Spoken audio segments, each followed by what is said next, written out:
Hello, my name is Trevor Gestring, and I am going to present all the information that I learned in the article linked to this discussion board. So, something that I've not been aware of since my previous classes is threat control. Threat control is separate from access control, and it aims to minimize damage that is done to the network and its devices attached to it. Threat control is important because if you have a network with high access control, it doesn't matter. Once you get in, they can do whatever they want to it. They can destroy or even alter important files within the network. However, if the network has high threat control but no access control, then the network would allow them to get in easier. However, it would minimize all the damage that they could do to it.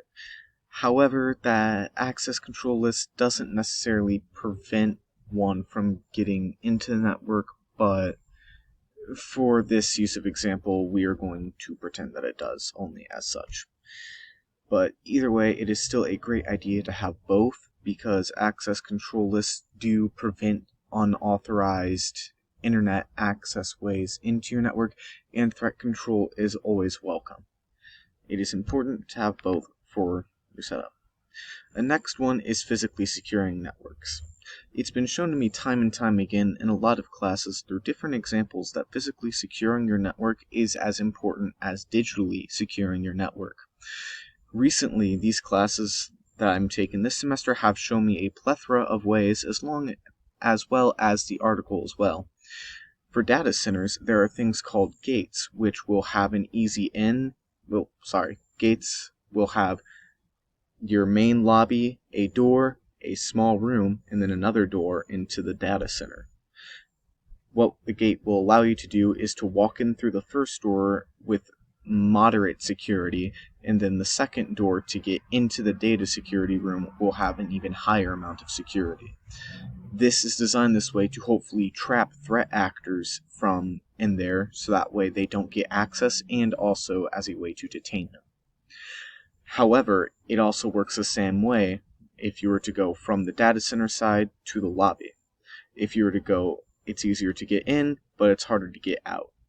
However, these doors open just as well as normal doors for employees and people with proper security clearance. Another thing that data centers and other facilities will do is they will also have constant security surveillance, and they will also have various methods of preventing threat actors and unauthorized people in general from getting into the building. One of those can either be biometrics or security cards, or even just a keypad.